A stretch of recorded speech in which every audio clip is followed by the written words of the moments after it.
ये जितना नुकसान दंगइयों ने किया है इसका पूरा हिसाब निकाला जाएगा और ये पूरा नुकसान उनसे वसूल किया जाएगा। और अगर वो नुकसान के पैसे नहीं भरते हैं तो उनकी प्रॉपर्टी को बेचकर ये नुकसान भरपाई की जाएगी। करीब 68 पोस्ट ये अभी तक आइडेंटिफाई करके उसको डिलीट किया गया है। कुछ आइडेंटिफिकेशन अभी भी जारी है। वो आइडेंटिफिकेशन होने के बाद उस पर भी कार्रवाई की जाएगी। उन नियमों में बैठाकर हम लोग निश्चित रूप से उनको मदद करेंगे। अगले 7 दिनों में ये मदद करने की हमारी कोशिश होगी। और साथ साथ जिन लोगों ने सोशल मीडिया का उपयोग करते हुए इस प्रकार के पोस्ट किए जिसके कारण दंगे भड़के या दंगे भड़कने में या लोगों को भड़काने में जिनकी पोस्ट ने काम किया है, ऐसे लोगों को भी हम लोग सह आरोपी बनाएंगे, को एक्यूज बनाएंगे और उनको भी दंगे का आरोपी माना जाएगा। करीब 68 पोस्ट ये अभी तक आइडेंटिफाई करके उसको डिलीट किया गया है। कुछ आइडेंटिफिकेशन अभी भी जारी है। वो आइडेंटिफिकेशन होने के बाद उस पर भी कार्रवाई की जाएगी। नागपुर की एक अपनी संस्कृति है। 1992 के बाद नागपुर में कभी भी इस प्रकार के दंगे नहीं हुए।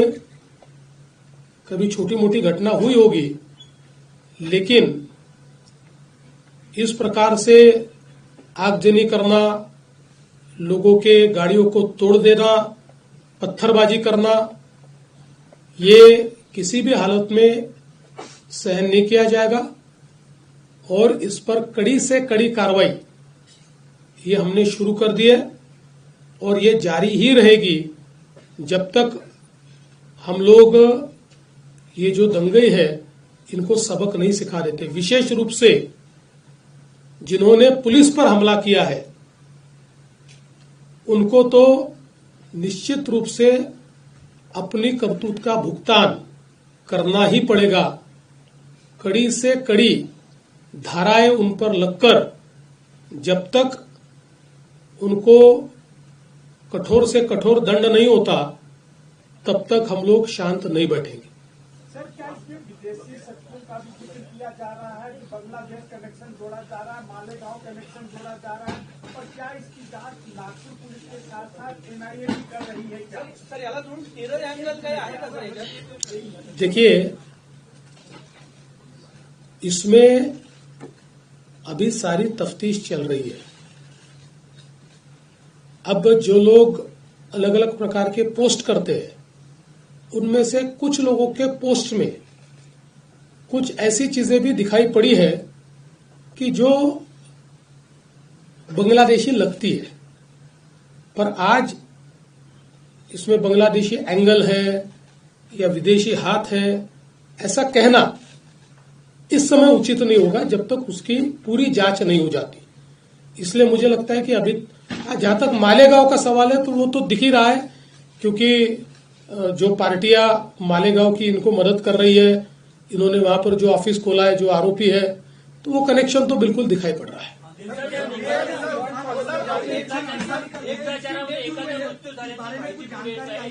देखिए, अभी इसके बारे में आधिकारिक रूप से डॉक्टर उसकी घोषणा करेंगे, उसके बाद ही उस पर बोलना ठीक होगा। दंगा होने के बाद यूपी में जैसे बुलडोजर कार्रवाई होती है तो नागपुर में भी वो दंगाई को अभी जब पूरी जो मामला स्पष्ट है सामने, तो क्या नागपुर में भी बालदरपुरा एरिया में बुलडोजर कार्रवाई होगी क्या? देखिए, महाराष्ट्र में हम लोग अपने तरीके से कार्रवाई करते हैं। जहां बुलडोजर चलाने की आवश्यकता होगी वहां चलेगा।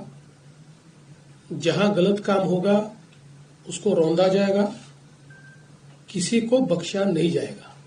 दो दिन पहले कर्फ्यू में शिथिलता लाई गई। सर के बाइट में कहा गया है सीपी सर ने कि 80 लोगों में से 11 लोग, और आपने भी बताया कि ये भी संघर्ष बच्चे हैं। तो ये फिलिस्तीनी पैटर्न है, तो हमारा एक लॉ है कि अगर 18 साल से गाड़ी चलाता है, कुछ एक्सीडेंट होता है या पकड़ा जाता है तो माँ बाप मतलब उसकी सजा होती है। तो ऐसे में नहीं लगता अगर ये आगे रोकने के लिए ऐसा कुछ कानून बनना चाहिए? देखिए, अभी इसकी जांच होगी और मैंने जैसे बताया कि हमारे पास अवेलेबल जितने कड़े से कड़े कानून हैं उन कानूनों के तहत हम लोग इसमें कार्रवाई करेंगे। 2012 में जब मुंबई में वायलेंस हुआ था, 2012 में क्या हालात पैदा हुआ था, उसमें महिला कांस्टेबल्स के साथ काफी अभद्रता की गई थी। इसमें भी वैसा ही है, एक सिमिलर पैटर्न लग रहा है कि देखिए महिला कांस्टेबल के साथ अभद्र व्यवहार हुआ, मैंने सीपी साहब को ये पूछा है, ऐसी परिस्थिति नहीं है। हाँ, महिला कांस्टेबल पर पत्थर फेंके गए, उनको आहत करने का प्रयास हुआ है, लेकिन जिस प्रकार से मीडिया में बातें चली है, मैंने उसके बारे में पुलिस कमिश्नर से जानकारी ली और पुलिस कमिश्नर ने स्वयं उसकी जांच की है और उनका कहना यह है उस प्रकार का अभद्र व्यवहार नहीं हुआ है। हाँ जरूर, और ये भी गलत ही है कि महिला कांस्टेबल को घेरकर उनके ऊपर पत्थर फेंकना, तो उसके ऊपर वैसी कार्रवाई होगी।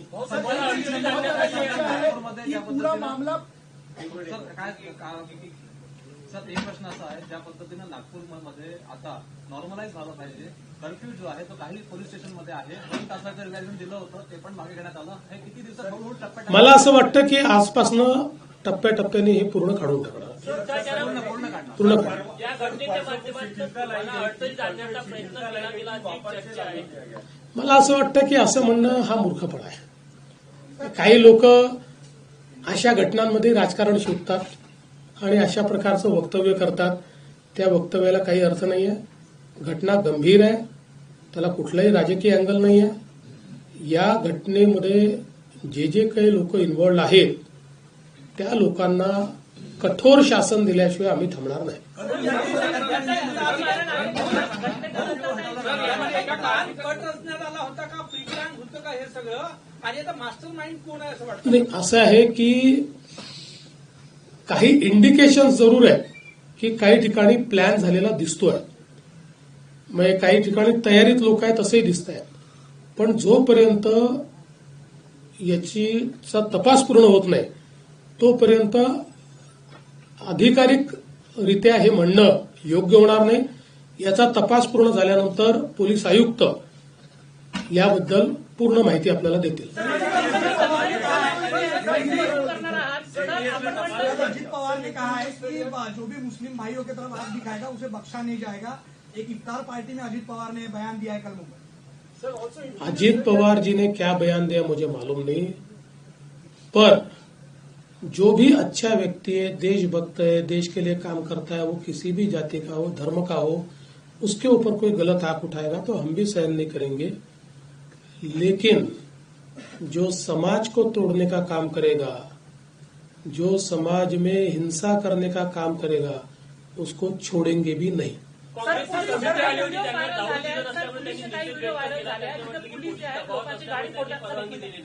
गाड्या फोडताना दिसल्या पोलिसांच्या व्हिडिओमध्ये की पोलिस गाड्या फोडताय, आपण म्हटलं की दंगाईकडून पैसे वसूल करणार आहात, तर जे पोलिसांनी जे गाड्या फोडल्या त्याला काय विचार करून असं आहे की शेवटी जेव्हा अशा प्रकारची धावपळ असते त्यावेळेस पोलीसही दंडा घेऊन मागे पळत असतात, एखादा दंडा कुठे मारतात, याचा अर्थ पोलिसांनी गाड्या तोडल्या वगैरे असं म्हणणं योग्य होणार नाही।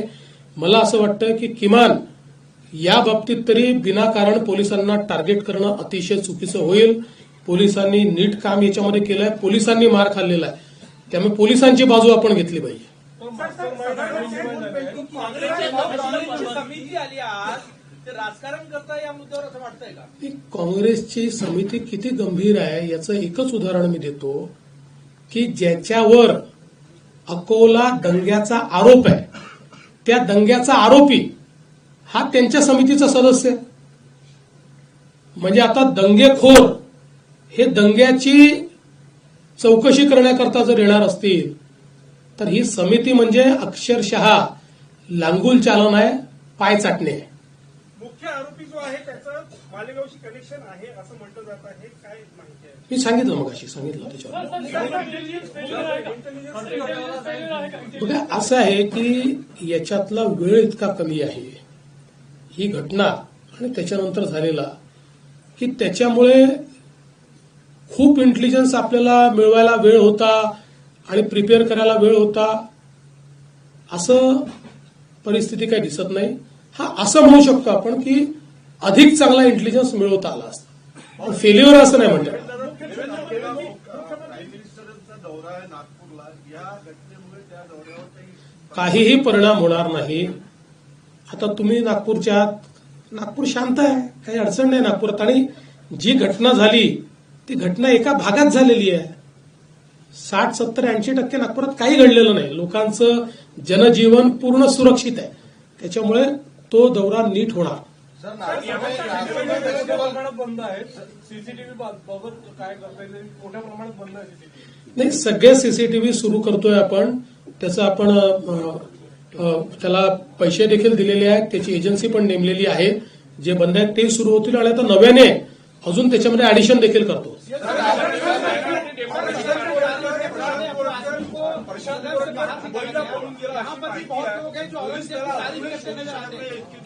असं आहे, कुठलीही शहानिशा न करता बातम्या चाललेल्या आहेत.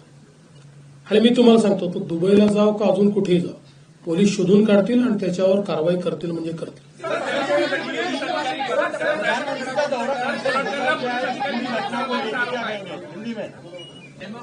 प्रधानमंत्री जी का दौरा जिस प्रकार से तय हुआ है उसी प्रकार से होगा.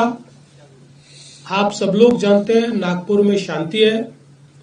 80% नागपुर के इलाके में तो इस दंगे का कोई असर भी नहीं था, 1 मिनट के लिए भी नहीं था. ये कुछ एरिया है जिस एरिया में ये एक प्रकार से कॉन्सेंट्रेटेड था और वहां पर भी अभी शांति है. इसलिए कोई प्रधानमंत्री जी के दौरे पर इसका असर नहीं है. वो दौरा जैसे प्रस्तावित है वैसे ही होगा.